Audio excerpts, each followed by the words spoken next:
Hi, I'm Mark Clever and welcome to the Photographer Academy, and today we're looking at Photoshop, of course. So guess what we're going to be doing? Yep, some Photoshop.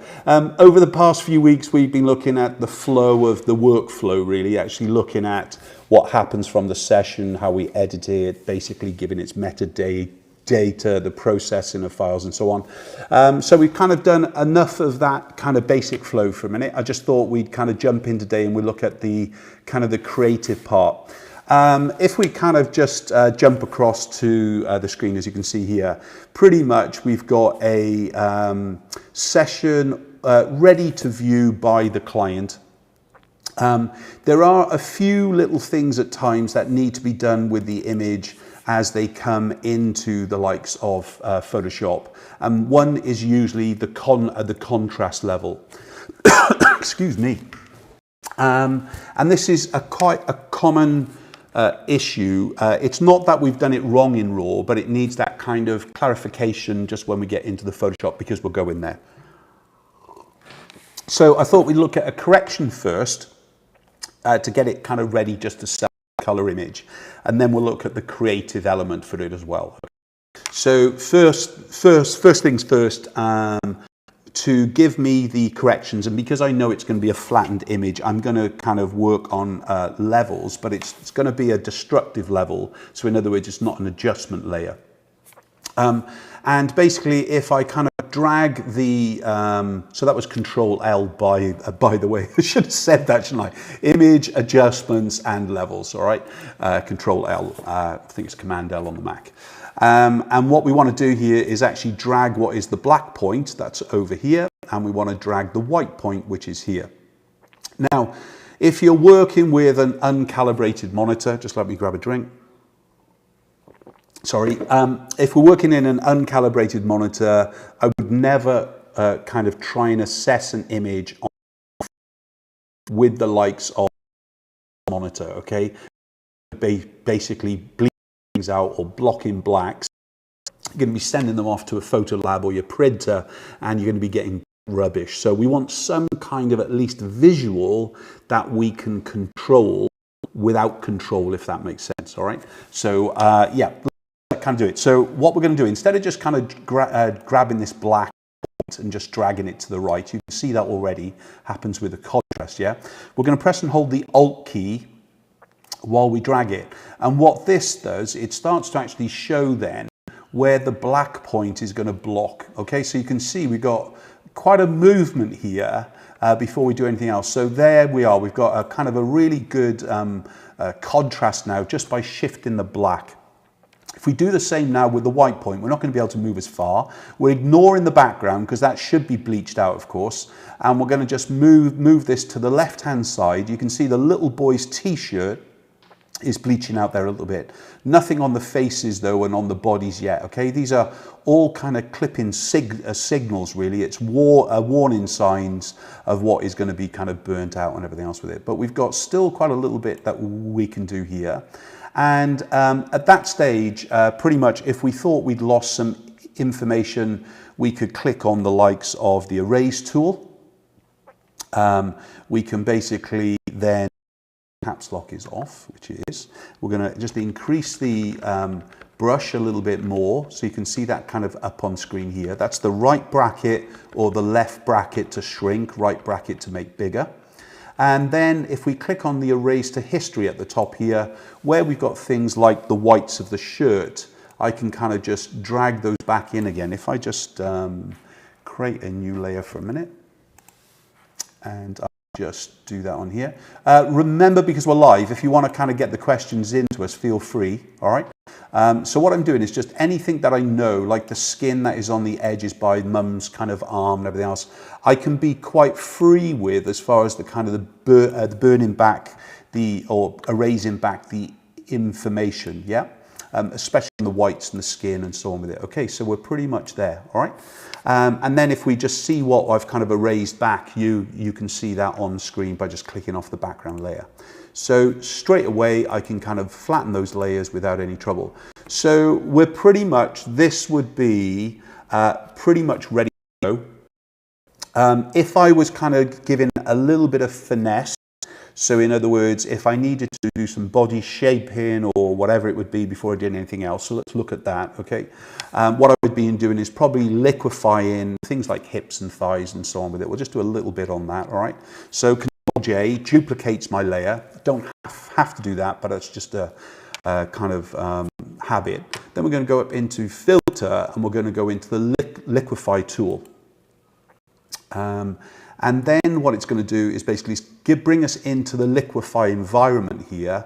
And if I kind of click on the top tool, which is the forward warp tool, as soon as I click on that, you can see we've got a bit of a kind of a circle. It's better that you work bigger than smaller, okay? It's really weird. And go in and push things in. So push in legs and so on, thighs, and kind of blah, blah, blah.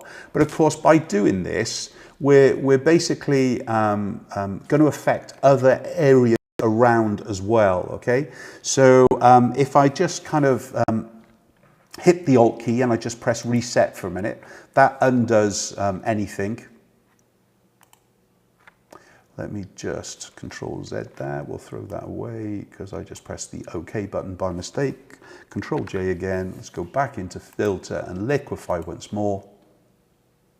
All right. So remember, we want that forward warp tool. But before we do that, we want to use the freeze mask, especially as we're going to be very close to other subjects. So here, I'm going to freeze this woman and this little girl's head. Freeze in the middle as far as the hands are concerned and the little girl, just in case, and this arm, all right? So basically you can see now what we are going to work on is basically these thighs and legs and so on with it, all right? So now we get the forward warp tool, W is the shortcut for it, and now we can start to just push these in just a touch.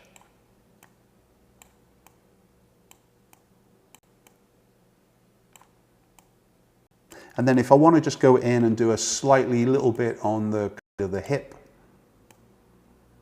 okay, we've got that. Now, let's say I want to actually make her leg or the gap in between the legs just a little bit kind of taller as such. All I've got to do is go over to the freeze and thaw now, okay? So I'm just going to thaw the feet here, yeah. And now, once more, the forward warp tool, big brush, remember big brushes are better. And just push that up just a touch. All right. So from there, pretty much we've now kind of done our job. And if I just kind of flick that on and off, you can see the difference there as far as the layers are concerned. Let's just bring the layers tab across, shall we? Because I actually work with my layers out visible as such, really. You can see we've got the thumbnails there as well.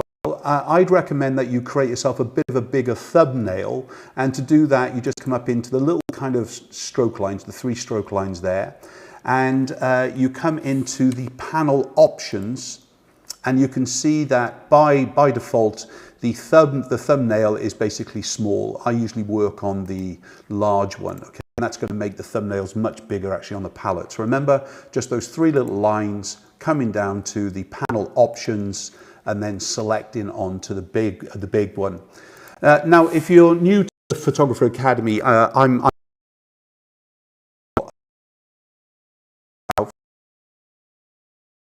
on our webinars. They also make films from us during the course of the year. But we've pretty much been going for 13 years now, been bringing you a minimum of 3 films per week and things really.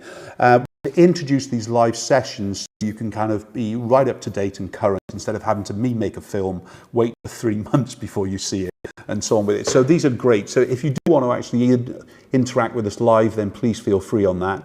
And we can actually do the questions live and everything else with it, okay? So we're live on a Monday at 10, and at present we're also live on a Wednesday at 5 and things. But you can catch up on our films pretty much 24/7 through the photographeracademy.com. Right. So from there, we can see the difference from the little fixes. Let's flatten it. Now, as a rule, if you do something more often than not, you want to use actions, okay? And one of the actions that I use is my F2 key, which is my flatten layer. So what I'm going to do here is go into the window, and we're going to click on action. you can see that the actions is not visible, okay, because it doesn't have a tick by the side. So if you don't have it visible, click on to it, and then basically we've got them here. As a kind of a layout mode, I tend to actually work in this kind of way the majority of the time when I'm kind of in a Photoshop environment, when my day-to-day work. By default, you can see are basically in this kind of just a folder, and then obviously within the folder there's lots of actions. I want to go in and create a new set, which is going to be called Mark C, and we'll just go press OK. And then within here I want to create the basic action I use all the time, so click on the plus key. This makes an action within here, and this is going to do flatten layers. Now this will flatten all layers. Now the only thing I do need to have before I make this action is at least one other layer visible besides for the background layer itself, okay? You can see it's going to be stored in the set, which is Mark C. It's going to now have a function key applied, which as I mentioned to you is the F2. And then I'm going to use the red. Red for me is like a warning kind of thing with it. So just kind of just shows us there with it. So I'm just going to press OK. And if the F2 key is being used for something else in your warning, that you're going to override that command and so on with it. All right, so from there now, we're just going to go up into layer and we're going to go to flatten image. Okay, and then we're going to stop it. That's the most important thing when you're making an action, is stop it when you finish doing what you need to do with it. So in the history here, if I just step backwards, you can see here I've got the two layers. If I just either press my F2 key, it flattens it, or if I press the flatten layers and the play command, that flattens it as well. And once you're really up and running with your actions, I'd recommend that you're running in button mode. That's just those three little lines, yeah, and click on button mode, and then you can see it get all these pretty patterns and so on. The other actions that are above that are Photoshop default ones that come with it, and there's some good ones at times. Anyway, flatten image, pressing on the red, and it does its job. Okay? So during the course of the coming weeks, we're creating a palette for every scenario, so at least you basically start to look at what works well within your flow. You'll obviously have to adjust them slightly to the way that you work. If you remember, on the last session, we created a black and white kind of look and feel, which was the default. So if I wanted to create that black and white, remember, out of button mode, clicking onto the set, clicking on the plus key, we're going to go mono basic or black and white basic. For this is going to be F4 key. And this is going to be blue, record. And I'm now going to go into image adjustments, channel mixer. Remember, clicking onto the monochrome, and then we want to go 78, 22, 0. So pressing the action then. And then once more, we can see that we've got our two actions down here at the bottom, the red and the blue, okay? So once more, if we just kind of step backwards into history where we were, to that flatten layer, we're ready to rock. Right, let's do some creative stuff, shall we? So what should we do? I'll show you kind of one thing that I really like is the kind of element. This is a kind of love-hate. You either love it or you're going to hate it. There's no other kind of words with it. And then we'll kind of go into like a mirror and a wet verb. I'll show you a kind of the scrapbooking, I call this anyway, right? So the first things first, it's into any form of selection. We could selection tool, we can do whatever we kind of want with it, but we need to make a selection. So basically, if we select subjects, and we just click onto the top there, this is going to go around and select around all the figures. So in case you missed what we did, I just clicked onto the object selection tool. We then actually made sure the object subtract, or whatever it would be at the top, it doesn't matter what it's doing, but in the selection tool here, we're going to hit the select the subject. So if I just do Control J now, that duplicates that layer. All right, so now what we just did is we cut these out of the background. Good, but it doesn't have to be kind of the best and things really. Are we seeing that on screen okay? Can we see the checkered board in, yeah? Yeah. Good, okay. So let's bring this back again, but that's not really what I want to do, all right? So let's kind of delete that layer and remember subject, select subject. That's going to select all around the image, but what I want to do now is add some extra space around. The first things first though, in the zoom tool, let's just come down here and you can see this kind of, ooh, it's all this weirdness going on. I definitely don't want this a minute, okay? So I'm just going to go into the marquee tool and I want to press the Alt key, which then turns it into a minus. He says, he had his Wacom tablet plugged in. There we go, and there. Okay, so let's zoom again, zoom out. Yep. So we kind of made the bit of selection. It's pretty much doing everything that I want. I'm not worried about the inner part, but we might want to basically just once more kind of add to the selection. Let's press the Shift key. We'll just do a rough selection just within the inner of the women. We're going to lose that, as you can see anyway, because of the small kind of size that it is, but let's go in once more. Yeah, it's too small. Okay, so what are we going to do? I want to make it bigger, all right? So we're going to go into select and we're going to modify and we're going to expand it, and we're going to expand it. Let's go 10 pixels, shall we? So that's added more around it. Let's do it again. So I could do it more, in fact. So we're going to expand once more. So modify and expand. Let's go to 30 pixels. And now you can see we've got this big crawling ant going all around the whole thing. At this stage, because I'm looking at a creative effect of what I want to do, all right? I'm going to go to Control J now. And when I Control J, the new layer has created itself. Also includes the white. Let me just show you a quick background. Let me just drag that down so you can see what it's done.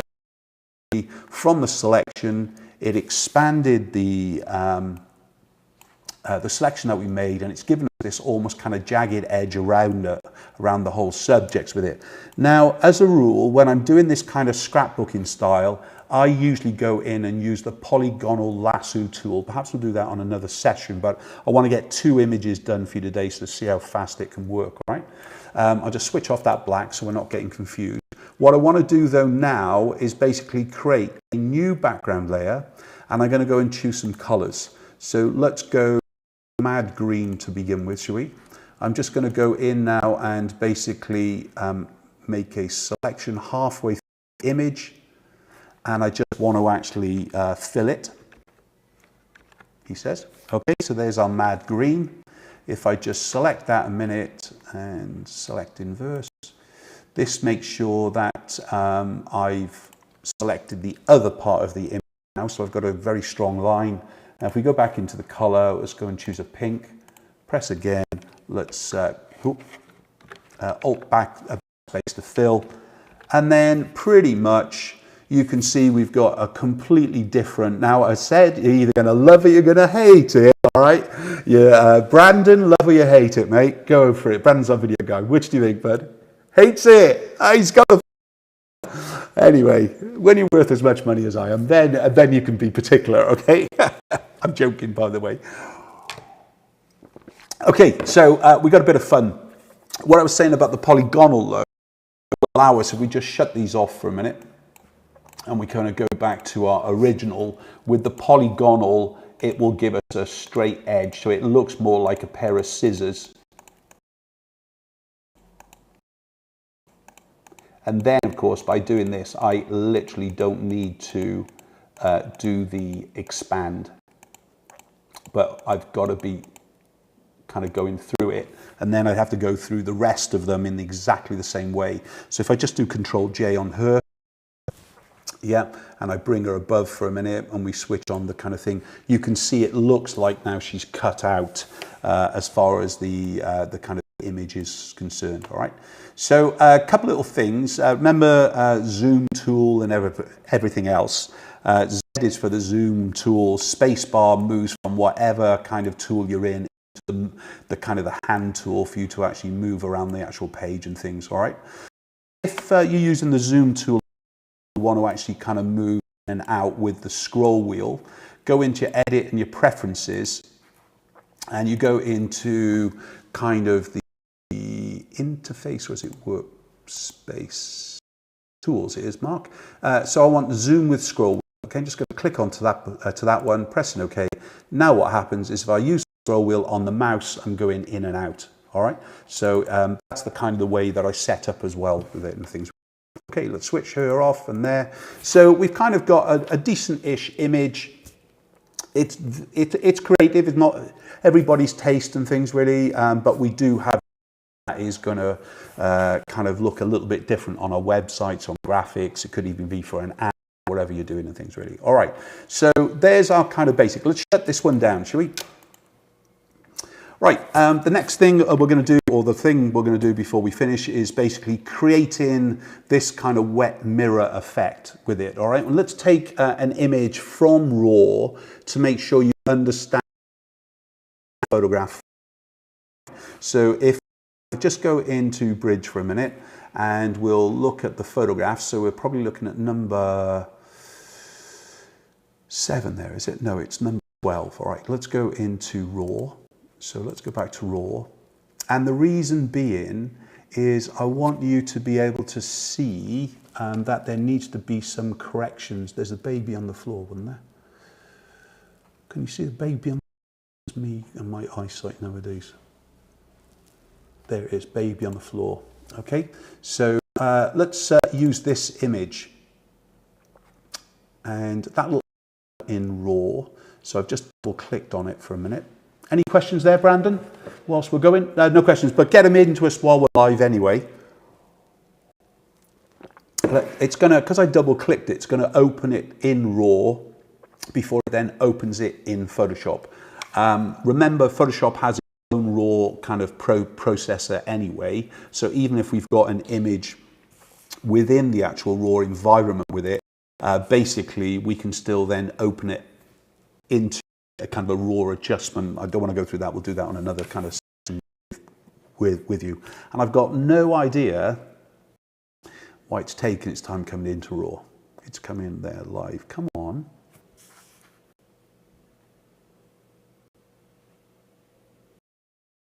Good.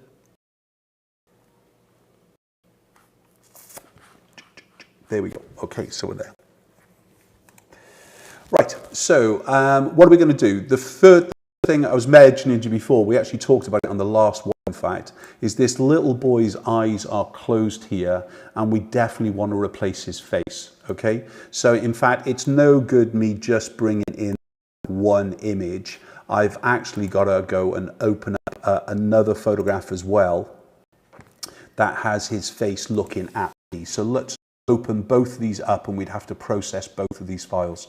It's a bit of a shame because I thought it was just going to be a quickie, but we may as well run through the whole process. So let's open these now, and we're going to go open. We can do open with. We want to go into open with Photoshop. Now, if you followed us on our workflow before, we were basically taking the images to a process state first. So we were bringing them into the RAW. We were processing them, though, obviously to make sure everything kind of matches and so on. We were making a JPEG file of it, and then pretty much we were ready to actually finish. We could view straight away at that stage. We only need to go into the Photoshop, obviously, to make any kind of corrections. So within this image here, we've definitely got a better face now of him there. But I think this is better of the girls and everything else with it. So we have to process both files.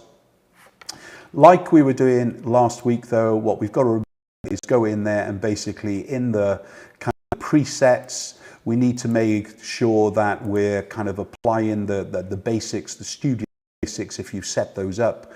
We haven't got them in here, so we'd have to actually do this in a manual way. So as far as the contrast is concerned, the blacks and so on and so on. We're going to open both of these up within Photoshop anyway, all right? So let's open these up. And the first thing to do is basically make the big corrections. Big would be things like a face move or whatever it will be, okay? I try and avoid from too much cropping at the raw stage, because it tends to actually make it a little bit more difficult later on, especially when we're looking at this kind of image on screen here. So, right, we've got the little boy here with his eyes shut. Everybody else looks great. We've basically got him with his face open here, and everybody else looks great. So fair's fair. All I'm looking at now is the mums, yeah? And which is the best of the mums? This is definitely a better one of the mums. So I've only got one face to move instead of two. So in this case, we're just going to go into the zoom. We're going to just zoom to him. We'll go now and actually just pick up a lasso tool. We're going to just kind of select around his face, and I can copy it. Okay.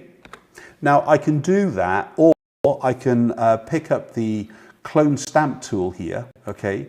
Let's kind of just put the tip of the nose is our sample point, make it quite big. And if I now go on to the other image, yeah, here, let's just closer, okay? So if I put on the tip of the nose, you can see I've pretty much aligned straight away. However, before we do that, let's click on a blank layer. And now with that kind of blank, we're just going to go in and just bring his eyes in straight away. Now, the reason I tend to kind of just quite big is just in case there's been a slight little zoom change. You can see there was there, and pretty much we've got everything else that we need there. All right, but I copied it, didn't I, before? So if I actually just Control V in, you can see straight away a head that I could have laid over the top, and then I could have basically started to mask out. Remember, white reveals, black hides, okay? If I just click on the mask like I did, it kind of gives me a white mask. If I click on the Alt key while I do it, the black is there, so it kind of hides what it kind of is showing. So I would want it as white anyway, and then all I would want is B for brush, D for default. That kind of resets these color palette, and then X to put black on top. Big brush again. And the first thing would be, though, before I did anything else, is to just go and overlay, make sure he's in the right place, yeah? And to do that, I usually hit something like the numeric 5 or the 4, which is the opacity, and go ahead and overlay it, and I can see more or less where it's going to be before I actually then put it in 0. And then, of course, I would go back once into the brush, and I would start to actually use the brush to actually hide things and so on with it. Okay, so there's different ways to do different things, depends on what's quickest for you. I would tend to clone stamp tool from one to the other. Right, with this one, we've copied his face. We don't need do I want to say it, because it came from a raw file and that hasn't been processed. As a rule, we want it work in, process all the files, then open up the files we want to work on in the likes of Photoshop. So I want to say no to this. Right, so with him done, blah, blah, blah, I can flatten it. Remember my F2 key, I'm pretty much ready to go. Now, like we were saying before, Control L, yes. Let's do the Alt thing, just kind of dragging those down. We're done, okay. We can't do the erase to save because obviously we've copied his face across, otherwise we'd be erasing the face back to where it was. But we're pretty much in our kind of position for creativity now. What are we going to do? Default, D for default. That puts black on top and white underneath again, all right?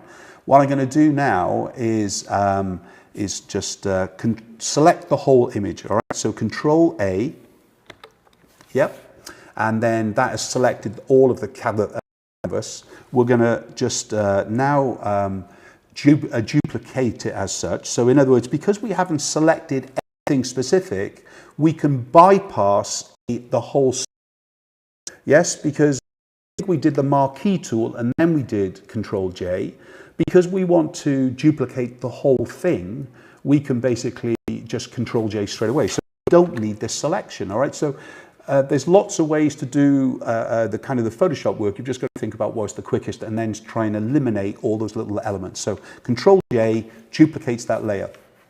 The top image now, we want to kind of flip it to almost kind of mirror it. So we're going to go into Image, or we should go to Edit, in fact, Transform, and then we're going to go down to the Flip Vertical. So now you can see the one family lives in Wales and the other family lives in Australia, or vice versa. With the move tool, I'm just dragging it down now, okay? So we're just kind of pulling it down. Now, obviously, I want to be able to kind of work on so the little girl's hands or things like that are a little bit mirrored, or perhaps I don't want that, I want the mirror to more or less start with the feet here and blah, blah, blah, blah, blah, all right? But by pressing that numeric again, it allows me to see where I'm moving this to. The reason I want to do this here first is I'm now going to go up into Image and then Reveal All. Now, when I do Reveal All, it's going to expand the canvas for me automatically. Straight away we're there. So now, if we kind of look in within here, I'm using that zoom with a scroll wheel, we can start to see we've got all the kind of the other part of the image on top. Can you see that? We want to make that go away. So we want the mask, B for brush, D for default, okay, X to put black on top, bigger brush. We'll reduce the opacity down though to about 50% now. Because I'm in the brush tool, when I press the numeric, I'm now working, when I press the likes of the 1, 2, 3, 4, 5, 10, 20, 40, 50%, okay, that's what I'm doing. I can start to work here. So let's do that. So you can see now we need to make sure we're removing all of the top part of the actual feet there and everything else with it. Let's hit 3 now to go to 30%. You can see on the top here in the opacity how that changes. Just going to start to milk that out a little bit more. And then, of course, what we don't want to do is have a complete mirror reflection. So in this case, we want to select the thumbnail of the opacity, of the flipped image. So here, and now we want to change the whole thing into a more of a kind of a wash. So it looks like it is a little bit of a reflection that's going on in here. So from there, we basically start to actually have the ingredients of a kind of a flip mirror. So if we look close, the only negative we're going to see, let's hit the zoom key or remove the zoom scroll so I don't need to flop. You can see that darkness here. So what I'm referring to is this part of the image here, all right? So what I want to work on now is erasing this. So I've just hit the erase tool. Even if I was selected on the erase to saved or history here at the top, erase to save goes back to Photoshop 2, 3 and 4. I apologize. And I still talk about erase to save now. Anyway, erase to history, you can see it can't be checkered because we've expanded it, we've cropped it, and we need to choose somewhere else in the history to be able to use it. And what I'm doing here now is basically just going ahead and just doing that. So let's soften the brush so we have a soft edge. Sorry, I right to bring up the kind of property brush, and then I start to actually kind of milk it down. There we go. Good. So if I bring the other one back on top now, we've lost that kind of little kind of reflection with it and things really. And that's how we would work on the likes of a kind of a simple kind of mirror proofing stage. I mean, that's all we're really trying to do, is to make sure it's quick and it's inspiring and so on with it. If we needed to expand the whole thing, we've done the work. So if we thought that the composition needed a little bit more, I flattened it. Remember the F2 key that we created. Hitting D defaults to the black on top and white underneath with it. And then we can basically just drag our kind of the corners here to naturally expand it as we're going. So that's it for today. We've kind of created that real funky, wacky kind of scrapbooking style, and then we created a little bit more kind of usable, kind of mirror wet kind of collection. I would say if I would go to Control J, just go into Filter, just go into a little bit of either a motion blur or a Gaussian blur, and we'll look along the bottom here. Let's make it quite kind of big. This will just take out any of the kind of the real elements of the face and so on. And then all we've got to do, remember is Alt and clicking onto the mask. That hides everything. B, D, X, I shouldn't have done. So just B and D. And then we can start to actually work on painting across the faces so they're not as kind of visible, so it looks more like it.